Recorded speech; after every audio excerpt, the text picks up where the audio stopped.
Estamos felizes por podermos ter mais uma oportunidade de podermos doarmos ao Senhor. E na quarta-feira, como a Igreja de Cristo, o culto se compõe, irmãos, da oração, do louvor, da oferta e da leitura da palavra e de se ouvir a pregação também, de aprender da palavra de Deus, Eu fiquei imaginando aqui no culto, quando aqueles irmãos na primeira igreja que surgiu, quando Cristo afunda, então os apóstolos e todos os irmãos ali, imagine eles se reunindo em uma determinada casa, em um determinado dia, provavelmente seria um domingo, que eles se reuniam, e todos assim, desejosos de ouvir os apóstolos explicarem o que a Escritura falava de Cristo. Eu fico imaginando aqueles irmãos indo com maior sede, para aquele lugar, a fim de ouvir, entender o que aconteceu, Esse Messias é o Messias prometido, então, querendo ouvir a explicação, as instruções, como nós devemos agir,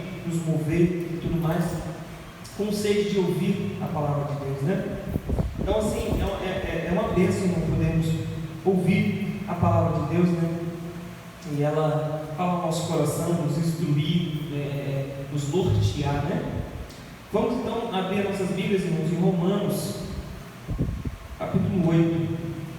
Eu vou ler o versículo 14 ao versículo 17. Romanos, capítulo 8, versículo 14 ao versículo 17. Como os irmãos sabem, o pastor está com a coluna ruim, desde o final de semana, e está passando esses dias, e ele não conseguiu estar aqui hoje conosco, irmãos? Por isso estou aqui falando aos irmãos. Mas Romanos capítulo 8, versículo 14 até o 17.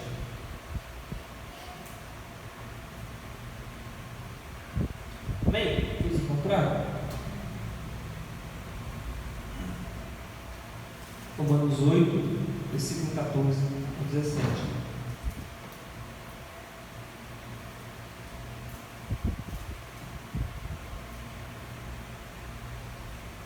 Diz assim a palavra de Deus: porque todos os que são guiados pelo Espírito de Deus, esses são filhos de Deus.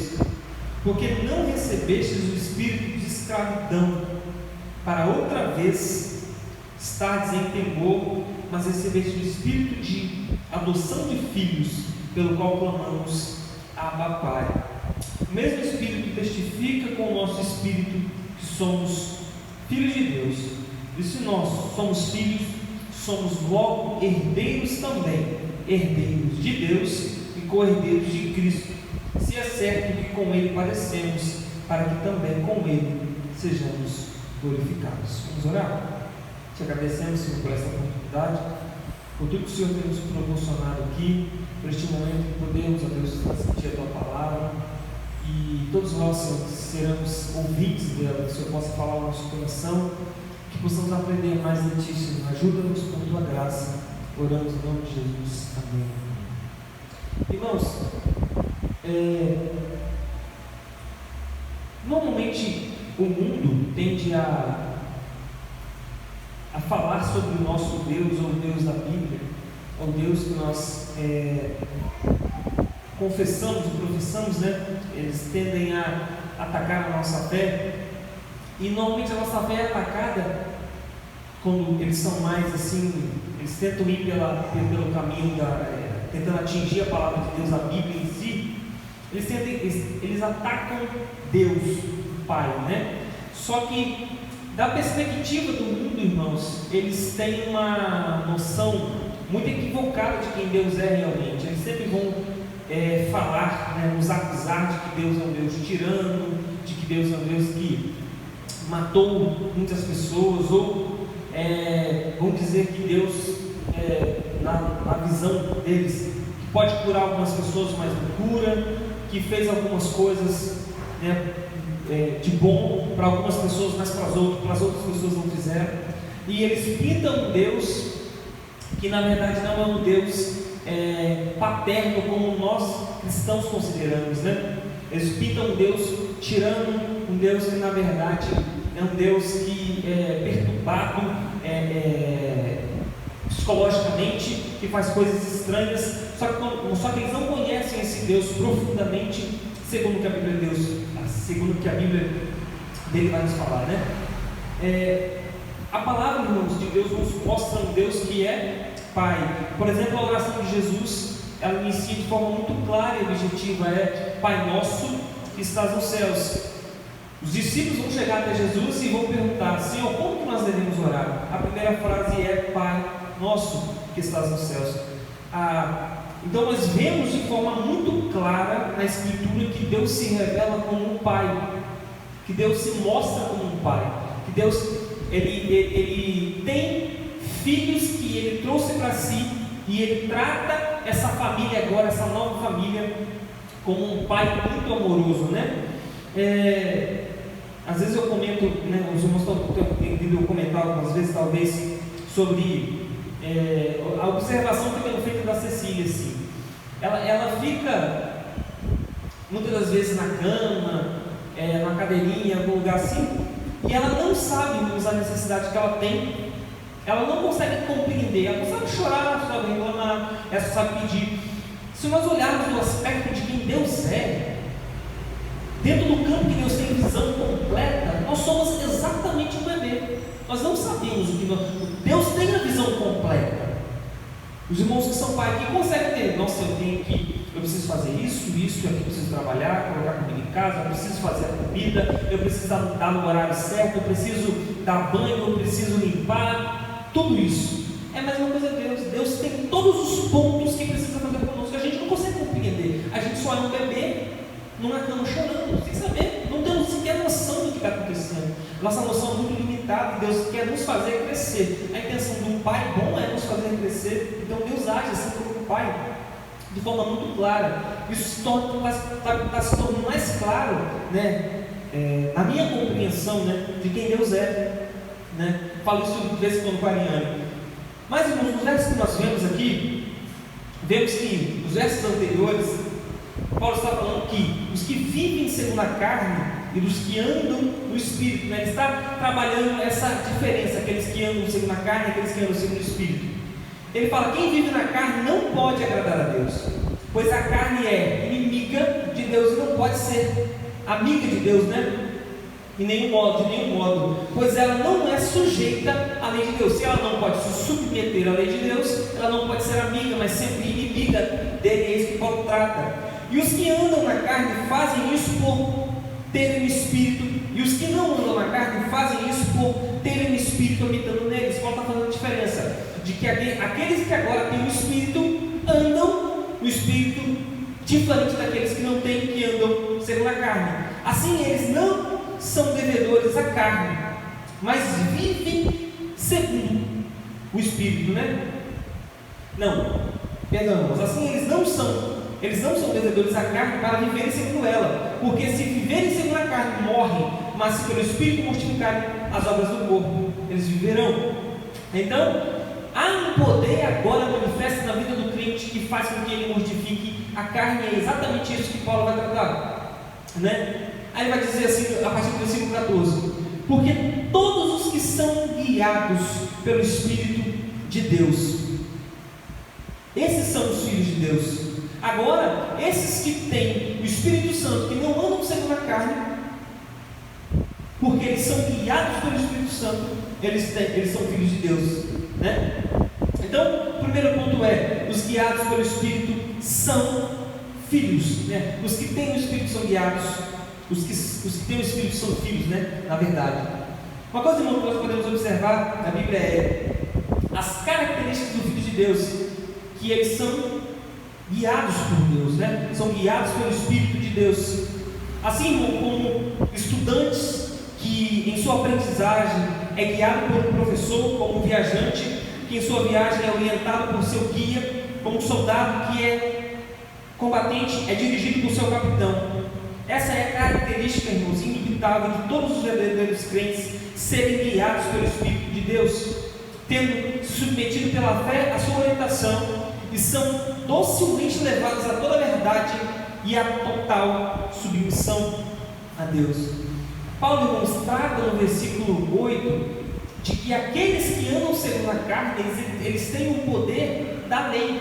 Só que a lei, ela é um tutor. Lembra que Paulo falou? A lei é um tutor que nos caminha até Cristo. Agora, aqueles que foram levados até Cristo têm um novo tutor, eles têm um novo guia, porque todos são guiados pelo Espírito de Deus. Eles têm uma pessoa que os guia e que os leva nessa condução agora. Não é mais a lei, mas sim o Espírito que está conduzindo os novos crentes. Lembra do que Jesus falou? Eu preciso ir ao céu para que o outro Consolador venha. Ele fala, mas aquele Consolador, o Espírito Santo, que o Pai enviará em meu nome, esse, observe bem, vos ensinará todas as coisas e vos fará lembrar de tudo quanto vos tenho dito, em João 14, 26. Logo, irmãos, o Espírito Santo foi nos dado por um propósito, para nos ensinar e nos guiar a toda a verdade. A intenção do Espírito Santo é nos guiar. Enquanto, irmãos, a antiga lei pegava os homens de forma dura, ela é um tutor que guiava aqueles homens. Só que aquele tutor, irmãos, que era a lei, era um tutor muito duro. A única coisa que ele conseguia fazer era o seguinte: você está errado. Você errou, vai ser castigado. Ele não dava nenhuma esperança de salvação. A antiga lei, ela simplesmente apontava o que era certo, só que não conseguia te conduzir ao que é certo. E se você errasse, ela te punia ainda. Ela mostrava o que era certo e a punição se você errasse. Ela era um tutor que era limitado. Era como dizem a história que naquela época famílias ricas pagavam a tutores para guiar seus filhos até a escola, para conduzir, para ensinar filosofia. Muitos dos filósofos antigos que nós conhecemos hoje tinham tutores, que ensinavam, que guiavam eles para que outros abusadores não chegassem até seus filhos. Assim também era a antiga lei. Ele estava sempre no pé do discípulo, só que era um tutor mau.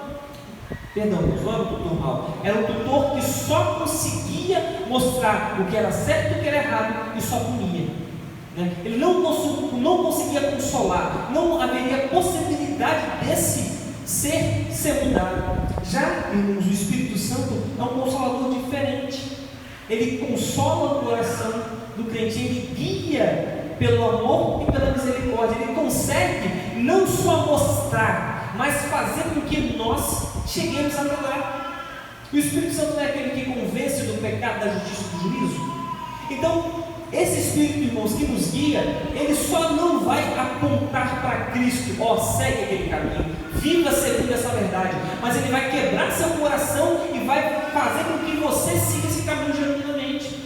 Simplesmente a lei fazia o seguinte: siga aquele caminho, e se você errar, você morre. Já o Espírito Santo vai conosco, e se a gente cair, ele nos levanta, nos consola, nos fortalece. Esse é o guia, irmãos, que nos foi dado. Jesus disse para os discípulos: Ele vos ensinará todas as coisas, vai fazer vocês se lembrarem do que eu ensinei para vocês. Uma coisa, irmãos, que nós precisamos entender sobre o Espírito Santo é que ele quer nos apontar para Cristo. O tempo todo, irmãos, o guia da palavra de Deus é o seguinte: vocês precisam imitar o Senhor. Tudo o que vocês precisam ser é ser como Jesus. Ele é um guia, irmãos, perfeito, um guia que nos levará a ser semelhantes a Cristo.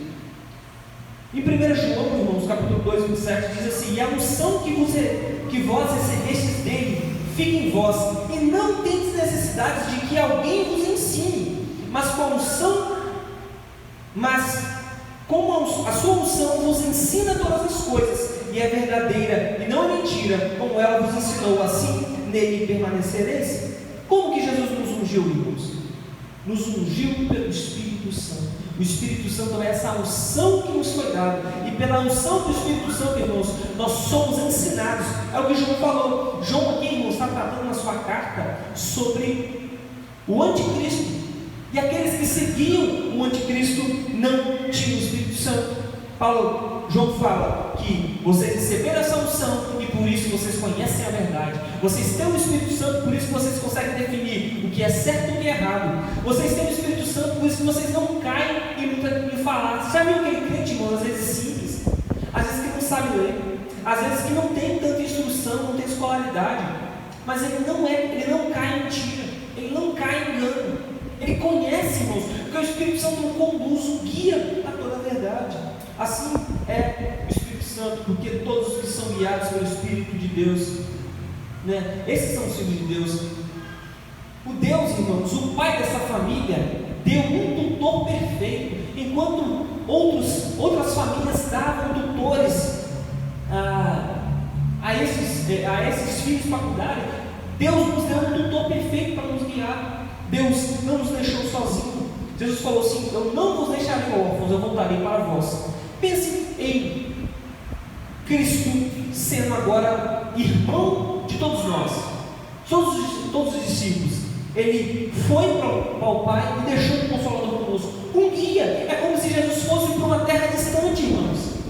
Foi e viajou para uma terra distante, foi para longe. Ele falou assim: eu vou voltar para vocês, mas eu não vou deixar vocês. Calma, eu vou voltar e vou deixar e não vou deixar vocês órfãos, mas vou deixar ainda assim um consolador para guiar. O Espírito Santo está nos conduzindo até essa cidade de novo, e Cristo vai encontrar esse tutor. Paulo fala uma coisa: o Espírito Santo é o penhor. Nós temos um penhor. O que é penhor? Você chega num lugar que você quer penhorar alguma coisa, eu dou minha aliança, o cara me dá o valor dessa aliança e eu deixo a minha aliança penhorada naquele lugar. Eu volto, depois pego a minha aliança. Assim foi o Espírito Santo, ele fez conosco. Deus deixou o Espírito Santo aqui como o selo de um penhor, e vai dizer: aqueles que têm o Espírito serão aqueles que serão buscados. Então, o Espírito Santo, irmãos, é esse guia que nos está conduzindo de novo, né, a este caminho, a essa rota que nós estamos seguindo. Esses são os filhos.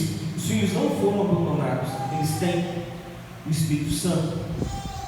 O texto continua, irmãos: esses são filhos de Deus. Efésios 2, irmãos, diz uma coisa: éramos por natureza filhos da ira, mas Deus, que é riquíssimo em misericórdia, com seu muito amor com que nos amou, nos vivificou, estando nós mortos em ofensas e em pecados. Enquanto, irmãos, antes estávamos fadados à ira, pensa numa coisa: a ira produziu filhos. Éramos por natureza filhos da ira, em um estado de condenação, sem pai, sem família. Agora, irmãos, pelo amor de Deus, pelo amor do Pai eterno, somos filhos, somos adotados à família que não pertencíamos, recebidos no número dos filhos de Deus por adoção, reconhecidos e amados por Ele como seus filhos. Então, irmãos, uma coisa que está perdida aqui. É interessante uma coisa, irmãos, que qual é a diferença dos que são filhos de Deus e dos que não são? Olha o texto de novo: porque todos os que são guiados pelo Espírito de Deus, esses são filhos de Deus. Lembra do que Jesus falou? João 14, 16 e 17 diz assim: o Espírito de verdade que o mundo não pode receber, porque não vê nem conhece, mas vós o conheceis, porque habita convosco e estará em vós. A diferença, irmãos, dos filhos de Deus é que eles detêm o Espírito Santo. Os outros, irmãos, o mundo não pode receber o Espírito Santo, Jesus falou, porque eles não podem nem ver Ele, eles não o conhecem, mas foi dado aos que são filhos. Ele vai dar o Consolador, e deu o Consolador às suas famílias. Enquanto, irmãos, olharmos para o mundo, nós podemos pensar em uma coisa: são filhos da ira. O que são filhos da ira? São aquelas pessoas destinadas completamente à condenação eterna. Eles são filhos gerados pela ira. É aquela mãe que joga os seus filhos na sarjeta, que não cuida direito, que não tem ninguém para guiar, que o que guia é, exemplo, um traficante lá na boca. Quem ensina o policial que pega e bate na esquina. Aquele que dá alguma instrução é um professor que fala algumas palavras na escola. Esses são os filhos da ira. Mas os filhos de Deus, irmãos, são aqueles que não foram abandonados. Uma coisa que nós podemos perceber, irmãos, de Deus, é que Ele comprou-nos por adoção. Mesmo sendo adotados, somos tratados de forma perfeita, como filhos genuínos dele. Nós não fomos abandonados, irmãos, ao nosso bel prazer, à nossa própria vontade. O tempo todo Deus está cuidando do seu povo e da sua igreja. Não há, irmãos, nenhum momento, pode ser o pior momento que você esteja passando, Deus estará cuidando de você, porque Ele é um Pai bom e misericordioso e bondoso. Ele, irmãos, conduziu você até aqui. Até hoje, irmãos, a nossa fé talvez pode ter sido minguada. Talvez passamos por momentos difíceis.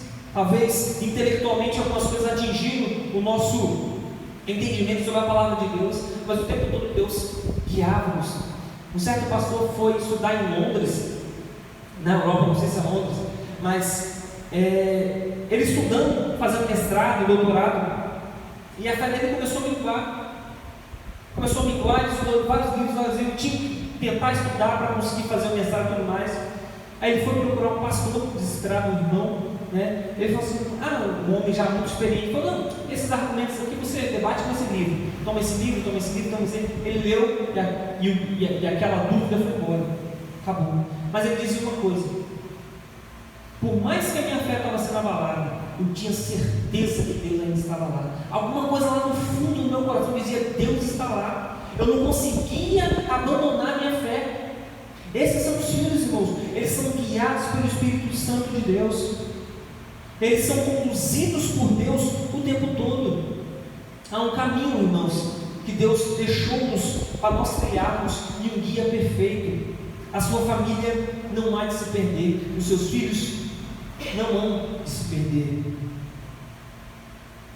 Agora, irmãos, versículo 15: não são mais escravos, mas foram adotados. Versículo 15 diz: porque não recebeste o espírito de escravidão, para outra vez estares em temor, mas recebeste o espírito de adoção de filhos, pelo qual clamamos, Abba Pai. O que seria, irmãos, esse espírito de escravidão? Paulo explica isso no verso 3.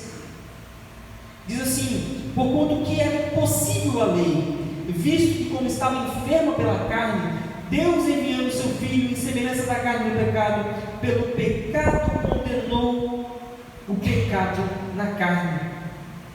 O que era impossível a lei, irmãos, seria a incapacidade da lei em nos salvar. Ele está cativo, pois é incapaz de cumprir a lei de Deus. Paulo fala, irmãos, que ele não conheceria a concupiscência se a lei não dissesse não cobiçarás. A lei apontava: você não deve matar, você não deve cobiçar, você não deve mentir, você não deve desejar os bens do próximo. Ela só apontava, era uma escravidão, simplesmente. Se ela não fosse uma lei, e alguém mudando o nosso coração para cumprir aquela lei, seria impossível. É isso que Paulo está falando, desse espírito de escravidão.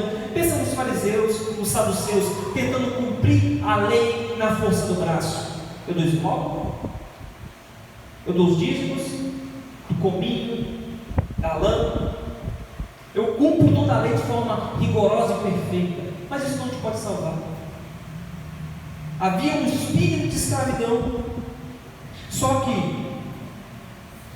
o espírito de adoção, irmãos, na antiga aliança não estava plenamente derramado como agora, pois a lei, irmãos, abriu a ferida, mas não podia curá-la. Ela dizia, não faça, mas ela não conseguia mudar você para fazer.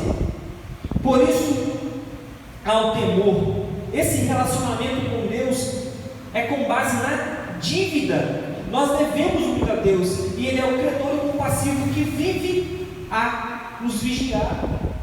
A lei está lá o tempo todo apontando para nós, irmãos: se você pecar, você vai morrer. Se você pecar, você vai morrer. Se você pecar, você vai morrer. Quem sobreviveria a isso? Quem conseguiria sobreviver a isso? Ele, irmãos, é somente o juízo vingador. é o nosso algoz desse relacionamento, se serve a Deus pelo medo. Então, qual é a ideia aqui? De um escravo. Ele cumpre porque ele é obrigado. O que é que o texto diz em 8,15 aí? Porque não recebeste o espírito de escravidão. O cumprimento da lei, irmãos, pela força do braço, era como um escravo trabalhando. Ele só cumpria porque era o seu dever e era obrigado, senão ele apanhava.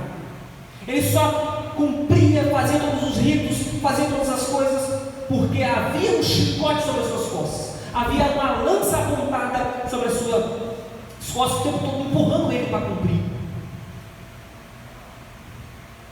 As pessoas, irmãos, que vivem assim são infelizes, pois a base da felicidade está no que elas podem mostrar a Deus, naquilo em que elas são capazes de realizar. Isso vai trazer a maior frustração, pois elas vão sempre errar. Pela força do braço, a tentativa de você cumprir a Deus, cumprir a lei, você vai errar, porque nós não conseguimos cumprir a lei de forma perfeita, a não ser pelo poder do Espírito Santo. Isso, irmãos, pode se tornar um legalismo. É exatamente aquilo que os fariseus faziam. Viviam tentando cumprir a lei pela força do próprio braço. O texto de Romanos 8,3 diz que era impossível a lei salvar. Era impossível, mas agora pela graça é-nos possível.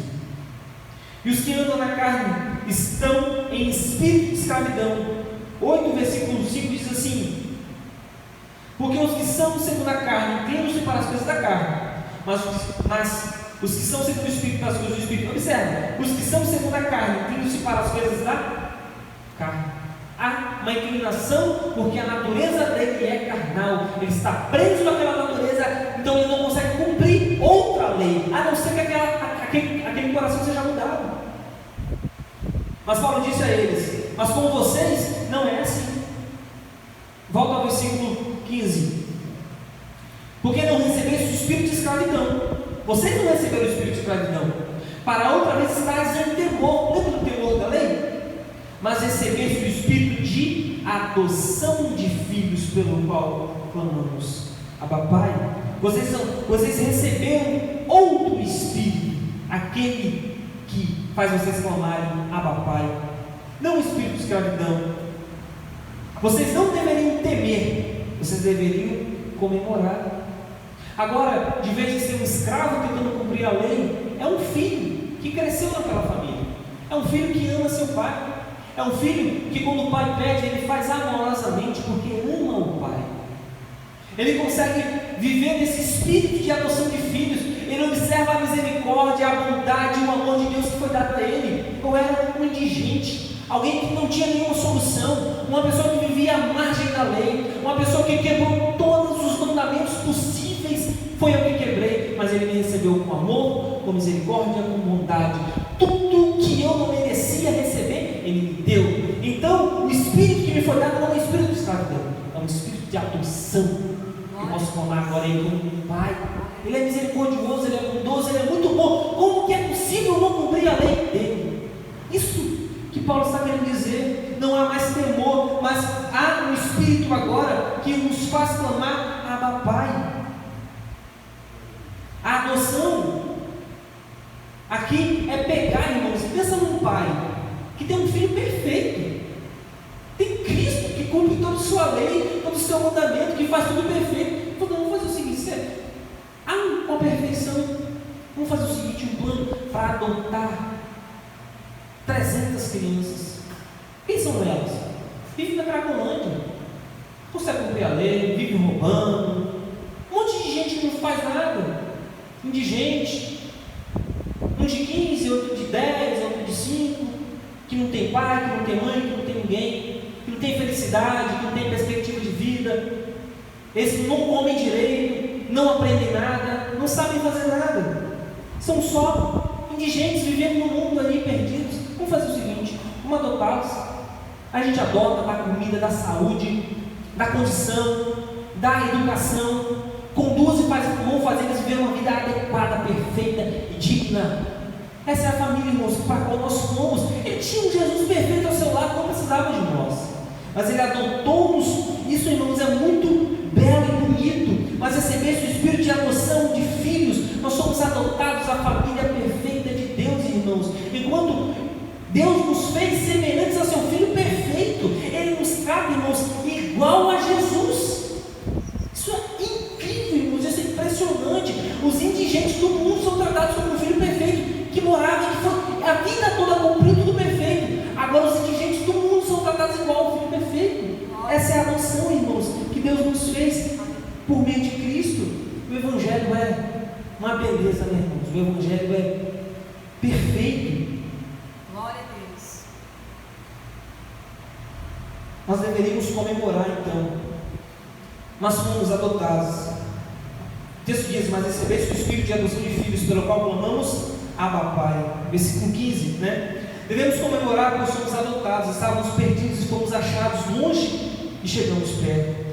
Enquanto, irmãos, presta atenção nisso, enquanto a justificação torna o homem justo diante de Deus, a regeneração transforma o homem no interior. Agora, escuta isso, a adoção faz diferente, ela nos torna membros da família de Deus. Justificação te torna justo, regeneração te transforma, mas a adoção traz você como pertencente àquela família. Existem criaturas vivas espiritualmente, segundo Wayne Grudem, mas não fazem parte da família de Deus. Nessa categoria caberiam os anjos. O único ser, irmãos, que é atribuído isso é o ser humano. Ele é chamado da família, pertencente à família de Deus. Poderíamos, irmãos, até sermos justificados e regenerados. Pense nisso.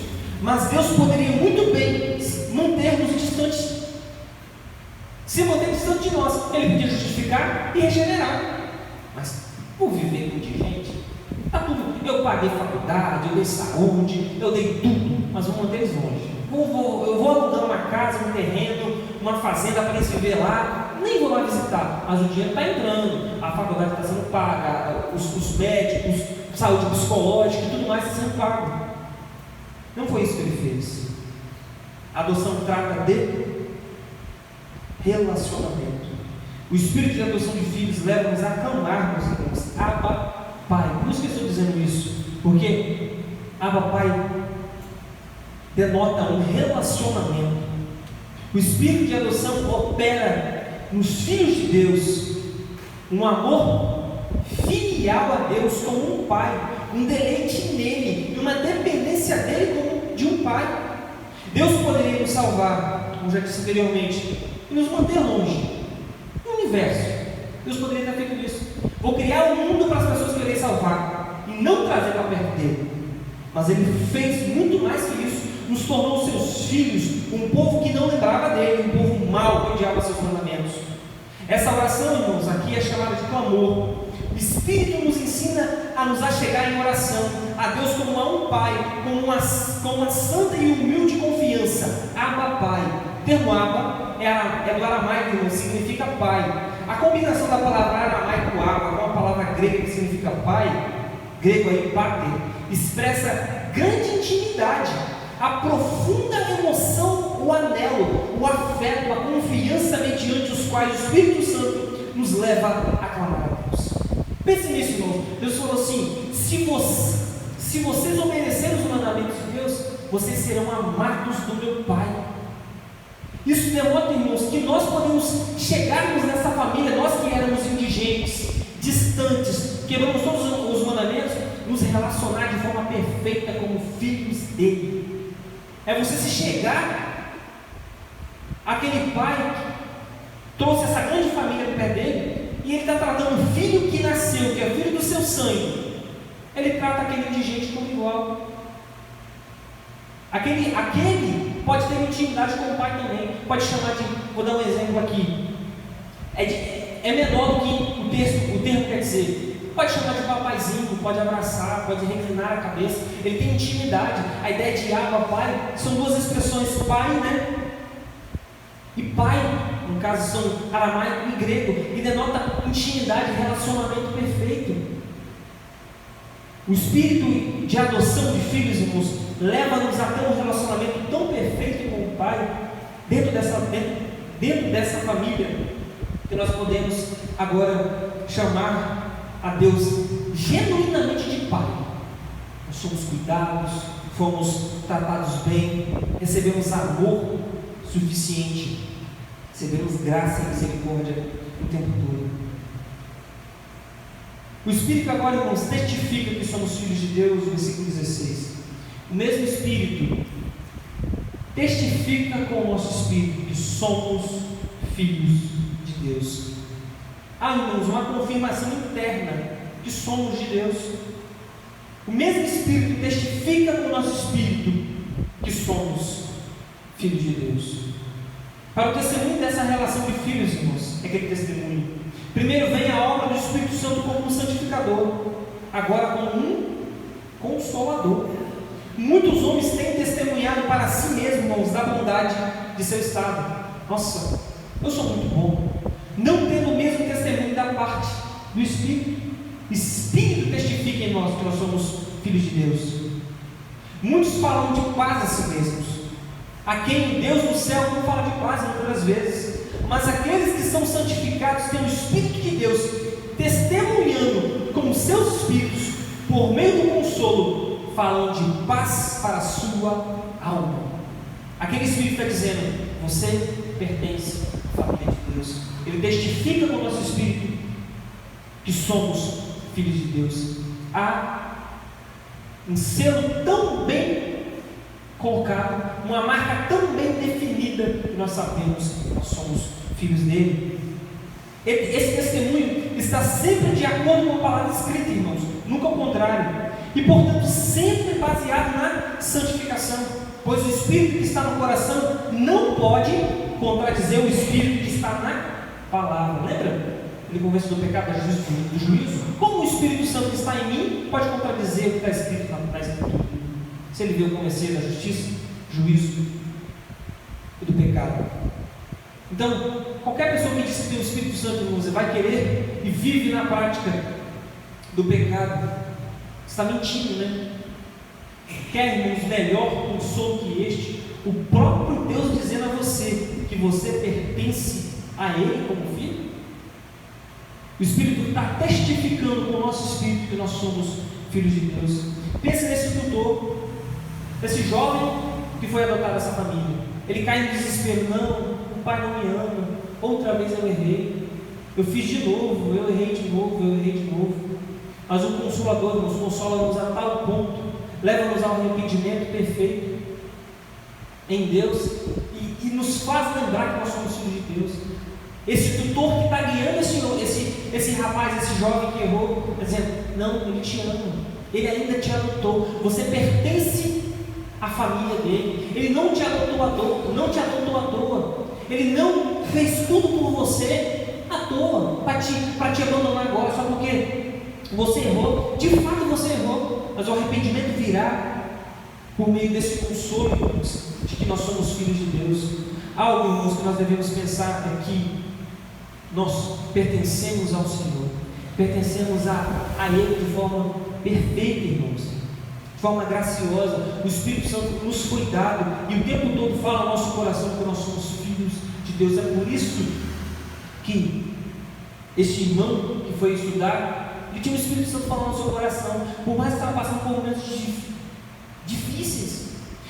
Deus, irmãos, nos deu um consolador porque Ele sabia que a nossa fé seria perseguida, Ele sabia que a nossa fé seria danificada pelo mundo, sabia que o diabo entraria com lobos, irmãos, no meio da igreja.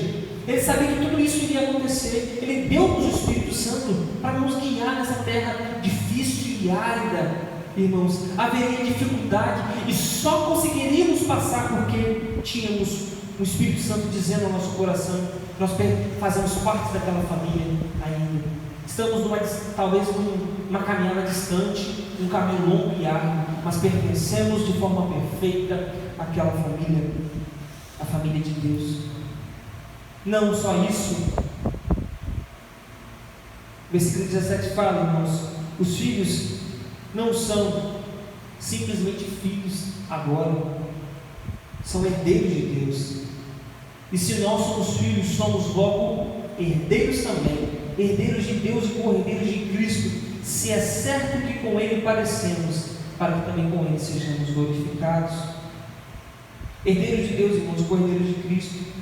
De bastardos, irmãos, há herdeiros por meio. Os que não tinham nada, agora têm uma herdade a possuir. Aqueles que não tinham nenhuma herança, têm uma esperança agora de ter algo. Assim são os filhos de Deus. O céu, irmãos, é uma herança de que todos os santos são herdeiros. Eles não chegam a lá como pessoas que adquiriram por qualquer mérito ou aquisição da sua parte, mas como herdeiros. O que eles têm, irmãos, foi herdado, foi dado pelo pai da família. Um tesouro, uma terra, um bem, puramente pela ação de Deus, pois Deus os torna herdeiros. O presente estado dos filhos é de educação e preparação para a herança. Somos guiados aqui, irmãos, para recebermos essa herdade de forma perfeita. Pense nos adolescentes. Não tem capacidade de talvez estarmos no céu. E adolescente não quer dizer, irmãos, no sentido físico de ter idade, não. Porque um jovem pode morrer, uma pessoa velha, mas no preparo que Deus tem nos feito. Pense nessa família outra vez. 300 jovens. Ele pega o seu filho e coloca como exemplo. Tem uma herança para vocês. Eu quero que vocês sejam iguais ao meu filho. Vocês são meus herdeiros e co-herdeiros dele. Sejam iguais para vocês receberem a herança também. É isso que ele está fazendo. Vocês vão passar por tempo de educação, serão guiados, passarão por tempos de santificação, transformação, educação perfeita. Qual é a ideia do Evangelho? Sermos conformes à imagem do seu Filho. Nós só poderemos herdar, irmãos, se nós formos semelhantes a Cristo. Independente do que temos aqui, como posse ou bem ou saúde, é certo que temos uma herança reservada nos céus. Jesus disse que foi nos preparar um lugar. Não foi isso que Jesus nos falou? Foi legal, A Bíblia, irmãos, diz que o Senhor é nossa herança. O Senhor é a porção da minha herança, do meu cálice. Nós somos herdeiros de Deus. Salmos 16:5, né? O Senhor é a porção da minha herança e o meu cálice. Tu sustentas a minha sorte. O próprio Deus estará com eles, irmãos, e será o seu Deus. Deus é a própria herança. Está no relacionamento perfeito com Ele, será, irmãos, a nossa herança. Somos também cordeiros de Cristo. Observe, irmãos, o que Hebreus diz. Havendo Deus antigamente falado muitas vezes, de muitas maneiras, aos pais pelos profetas, a nós falou-nos nestes últimos dias pelo Filho, a quem constituiu herdeiro de tudo, por quem fez também o mundo. Os herdeiros crentes, irmãos, em virtude de sua união com Ele, herdarão todas as coisas. Enquanto Cristo, irmãos, é aquele que tem por autoridade, irmãos, de ser o Filho genuíno do Pai, de herdar todas as coisas, nós, por nos juntarmos a essa família, somos co-herdeiros com Jesus. Deus nos dará a herança também de termos um relacionamento perfeito, bom e amoroso nessa família, um céu, irmãos, para morar, um lar perfeito, onde a família vive de forma bela e unida, e um amor completo de um para com o outro. Aqueles agora que participam do Espírito de Cristo, como seus irmãos, participarão como seus irmãos de sua glória, como está em João 17:24. Se assentarão, diz o texto de Apocalipse 3:21, irmãos, com Ele em seu trono. Olha como que nós receberemos, irmãos, tanta glória, tanta beleza, tanta bondade, quanta misericórdia. Nós precisamos, irmãos, parecer com Cristo também, seremos glorificados com Ele. Sofra com o Filho, sofra com Ele, se compadeça junto a Ele do seu sofrimento. Se nós formos crucificados com Jesus e não nos envergonharmos da família do nosso Deus, do que Cristo fez por nós, nós herdaremos com Ele também todas as coisas. Esse padecer aqui, irmãos, é pegar a nossa cruz e andar com o Senhor, e viver com Ele de forma perfeita, plena e bela, e observarmos o que Cristo fez por nós, o que Cristo fez por nós, por meio da sua cruz, é aquilo que nós devemos seguir, irmãos. Ele diz: cada um tome a sua cruz e me siga, cada um sofra o sofrimento junto comigo. Tomar a sua cruz, irmãos, é crer perfeitamente no Evangelho, é padecer com o Senhor, é manter a fé firme e genuína. Jesus falou que aquele que não se envergonhar dele, ele não vai se envergonhar quando chegar na sua glória. Isso é sofrer com Cristo, e se necessário for, até a morte. Talvez nenhum de nós aqui passaremos, irmãos, por uma perseguição tamanha. Talvez nossos filhos ou os filhos dos nossos filhos possam, talvez, sofrer. Mas nós devemos padecer com o Senhor em tudo e vivemos de forma plena o seu Evangelho. Então seremos com Ele, irmãos, glorificados. Eu quero, irmãos, concluir esse sermão com um texto. Ele disse: um certo homem tinha 2 filhos, e o mais moço deles disse ao pai: Pai, dá-me parte dos meus bens que me pertencem. E ele repartiu por eles a fazenda. E poucos dias depois, o filho mais novo, ajuntando tudo, partiu para uma terra longínqua, e ali desperdiçou os seus bens, vivendo dissolutamente. E havendo ele gastado tudo, houve naquela terra uma grande fome, e começou a aparecer necessidades. E foi e chegou-se a um dos cidadãos daquela terra, o qual mandou para os seus campos a apacentar porcos, e desejava encher o seu estômago com as bolotas que os porcos comiam, e ninguém lhe dava nada. Tornando-se, disse: quantos jornaleiros de meu pai têm abundância de pão, e eu aqui pereço de fome? Levantar-me-ei e irei ter com meu pai, e dir-lhe-ei: Pai, pequei contra o céu e perante ti, já não sou digno de ser chamado teu filho. Faze-me como um dos teus jornaleiros. Levantando-se, foi para seu pai, e quando ainda estava longe, viu o seu pai, e se moveu de íntima compaixão, e correndo, lançou-se-lhe ao pescoço e o beijou. E o filho lhe disse: Pai, pequei contra o céu e perante ti, e já não sou digno de ser chamado teu filho. Mas o pai disse a seus servos: Trazei depressa a melhor roupa e vestido, ponde-lhe um anel na mão e alparcas aos seus pés. Trazei bezerro cevado e matai-o, e comamos e alegramos, porque este meu filho estava morto e reviveu, tinha se perdido e foi achado, e começaram a alegrar-se. Trate-nos Deus como seu Pai, vá a Ele como pertencente da família de Deus. Que a nossa fé, irmãos, seja revigorada com a palavra do Senhor nesses dias difíceis. Vamos orar? Te agradecemos, Senhor, por essa oportunidade, por tudo que o Senhor nos falou aqui. Que o nosso coração seja, Senhor, alegre com a Tua palavra, que possamos ser fortificados. Obrigado por ela, Senhor, por o Senhor ter falado conosco. Ajuda-nos a ter essa noção a cada manhã, a cada dia, de que somos irmãos de Cristo e que pertencemos à família de Deus. Obrigado, Pai, pelo santo e bendito Evangelho. Ajuda-nos então, Senhor, a honrar esta família. Ajuda-nos a honrar nosso Pai. Ajuda-nos a honrar o nosso irmão. Ajuda-nos a honrar o nosso tutor. Obrigado, Senhor, por tudo que o Senhor fez. Ajuda-nos nesta caminhada. Oramos em nome de Jesus.